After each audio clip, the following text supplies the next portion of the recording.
देखा कि कैसे पापा चील अपना अंडा कब्बे के घोंसले में रख जाती है और फिर कैसे उस अंडे से चील का बच्चा निकलता है और फिर उल्लू कैसे काले कब्बे और गोरे कब्बे का मजाक बनाते हैं।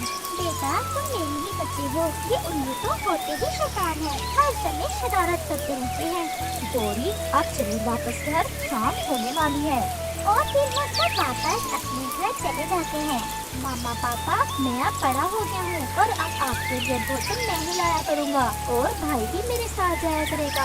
हमें पता है मेरे बेटे अब तुम बड़े हो गए हो, लेकिन हमें अपने बच्चों के लिए भोजन लाकर खुशी होती है, क्योंकि माँ बाप के लिए बच्चे हमेशा छोटे ही होते हैं, चाहे वो कितने भी बड़े हो जाएं। और फिर रात हो जाती है और वो सब सो जाते हैं। प्यास बहुत ज्यादा लगी हुई है, मैं नदी पर जाती हूँ पानी के लिए, लेकिन वहाँ तो शैतान उल्लू भी होंगे। मैं गोरी कब्बी को साथ ले जाती हूँ, तो वो शैतान उल्लू मुझे अकेली देखकर बहुत तंग करेंगे। और फिर ऐसा कहते हुए रानो चिड़िया गोरी कब्बी की तरफ चली जाती है। रानो कैसे आई हो आज मुँह अंधेरे ही? मुझे प्यास लगी थी, नदी पर पानी पीने जाना था। तुम्हें तो पता है शैतान उल्लू इस समय नदी पर ही होते हैं, सोचा तुम्हें भी साथ दे चलती हूँ। अच्छा हुआ जो तुम मेरी तरफ चली आई, मुझे भी बहुत ज्यादा प्यास लगी हुई थी। कालू तुमने जाना है पानी पीने? नहीं, मैं थोड़ी देर बाद जाऊँगा, तुम जाओ रानो के साथ और पानी पी आओ। और फिर गौरी कब्बी और रानो चिड़िया नदी की तरफ पानी पीने चली जाती हैं। वो दोनों पानी पी ही रही थी कि वहाँ शैतान उल्लू आ जाती हैं। कब्बी और चिड़िया आज फिर तुम दोनों ने पानी हमसे पहले पी लिया। तुम्हें अच्छे से पता है कि हम तुम्हारा जूठा नहीं पी सकते, तो अपने लिए कहीं अलग से नदी ढूंढ लो। ये नदी तो सब पक्षियों की सांझी है, यहाँ तो तुम्हें जूठा पानी पीना ही पड़ेगा। गोरी बहन छोड़ो, क्यों इनके मुँह लग रही हो? हम बताते हैं तुम्हें ये नदी किसकी है। और फिर ऐसा कहते हुए वो उल्लू रानो चिड़िया और गोरी कब्बी पर हमला कर देते हैं और उन्हें मारना शुरू कर देते हैं। ये केवल इसलिए कि तुम्हें कल याद रहे कि उल्लुओं के पानी पीने के बाद पानी पीना है तुम दोनों ने। और फिर ऐसा कहते हुए वो उल्लू वहाँ से चले जाते हैं। गोरी तुम्हारे तो सर से खून निकल रहा है, मैंने तुम्हें कहा भी था कि क्यों इनके मुँह लग रही हो।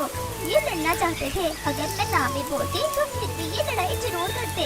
और फिर वो दोनों अपने अपने घरों को चली जाती हैं। गोरी ये तुम्हारे सर से खून कैसे निकल रहा है? क्या झगड़ा हुआ है तुम्हारा किसी से? कुछ नहीं, कहीं किसी झाड़ी से सर टकरा गया होगा। माँ ये किसी पक्षी के पंजों के निशान हैं। माँ किसने मारा है आपको? माँ बताओ ना, मैं उसका खून ही पी जाऊंगा। नहीं बेटा कुछ नहीं हुआ, तुम ये भोजन खा लो और सो जाओ। और फिर रात हो जाती है और गोरी और कालू के दोनों बेटे सो जाते हैं। कालू मुझे ऐसा लग रहा है जैसे ये बच्चा सच में हमारा ही हो, जरा भी अपनी आंखों से परे करने को मन नहीं करता मेरा इसे। ये हमारा बच्चा बहुत बहादुर है। इसके रगों में आखिर खून तो एक चील का ही है ना, अगर हम मर भी गए तो अच्छे से रक्षा करेगा अपने भाई की। और फिर रात गहरी हो जाती है और वो दोनों सो जाते हैं, लेकिन उनका बड़ा बेटा चील बेटा तो जाग रहा था। वो तुरंत उठकर बैठ जाता है। मेरी माँ को जिसने मारा है मैं उसे छोड़ूंगा नहीं, मैं रानो आंटी से जीतता हूँ। और फिर वो बच्चा रानो चिड़िया के घर की तरफ चला जाता है। रानो आंटी, रानो आंटी। अरे बेटा तुम इतनी रात के यहाँ क्या करने आई हो, और वो भी अकेले ही?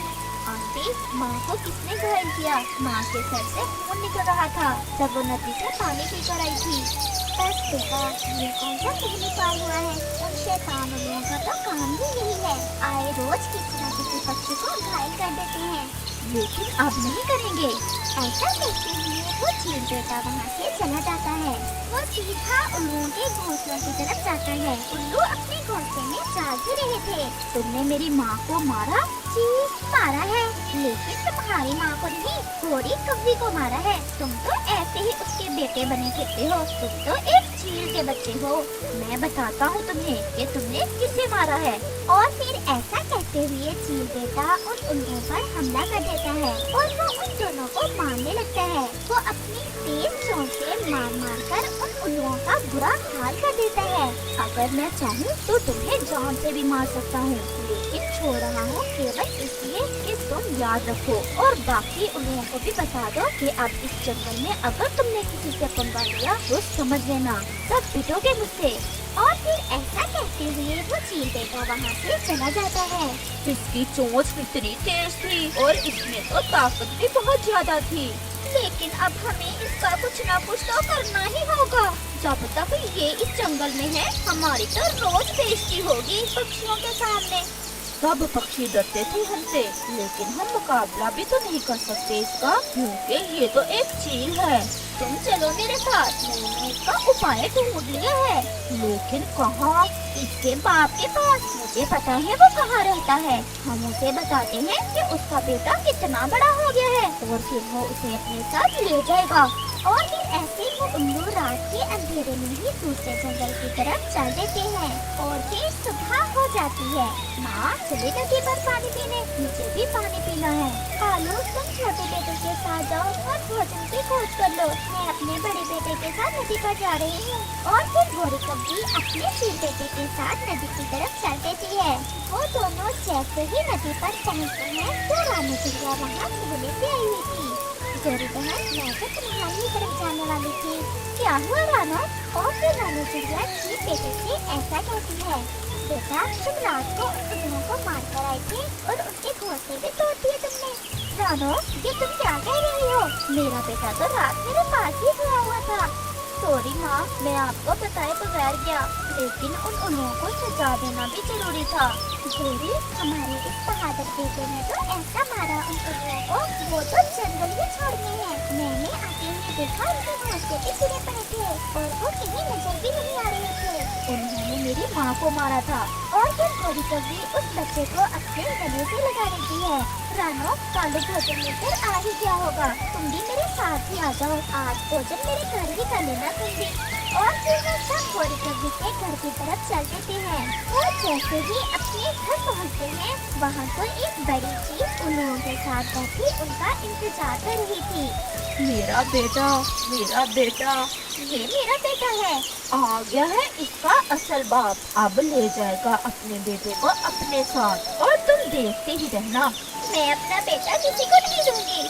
बेटा, क्या तुम मुझे पहचान नहीं रहे? मैं तुम्हारा बाप हूँ। कितनी मिलती है तुम्हारी ये चोंच अपनी माँ से। चलो मैं तुम्हें लेने आया हूँ। जब आप मुझे इस घोंसले में फेंक कर गए थे तब नहीं था मैं आपका बेटा। रक्षा करना पड़नी थी ना उस अंडे की, इसलिए मुझे यहाँ छोड़ के आप यहाँ से चले जाएं। आप मेरे पिता नहीं हैं और मैं नहीं चाहता कि मुझसे कोई उल्टी सीधी बात हो जाए। लेकिन तुम मेरा खून हो। जब तक मैंने तुम्हें नहीं देखा था तब तक तो मुझे तुम्हारा कुछ ख्याल न था, लेकिन अब मैं तुम्हें छोड़कर नहीं जा सकता। उल्लुओं, तुम कितनी भी शैतानी कर लो, ये बच्चा अब हमारा है और ये हमें छोड़कर कभी नहीं जाने वाला और तुम्हारी कोई चाल नहीं चलेगी। आप यहाँ से चले जाएं और मुझे मजबूर ना करें कि मैं आपके सामने कोई बदतमीजी करूँ। मुझे जरा भी आपसे प्यार नहीं है। अब मेरे माता पिता यही हैं जिन्होंने मुझे बड़ा किया, मेरे मुँह में भोजन डाल डाल कर मुझे बड़ा किया और सबसे बढ़कर मुझ पर विश्वास किया। अगर ये चाहते तो मुझे उसी दिन मार सकते थे जब इन्हें पता चला था कि मैं एक चील का बच्चा हूँ। जब तुम्हारी माँ मर गई मैं तब भी मजबूर था और अब भी मजबूर हूँ। मैं अगर तुम्हें खुशियाँ दे ना सका तो मैं तुम्हारी खुशियाँ छीनूंगा भी नहीं तुमसे। और ऐसा कहते हुए वो पापा चील वहाँ से उड़ जाती है। ठहरो चील जी, हमें भी साथ लेती जाओ। अब तो ये चील बेटा हमें मार ही देगा।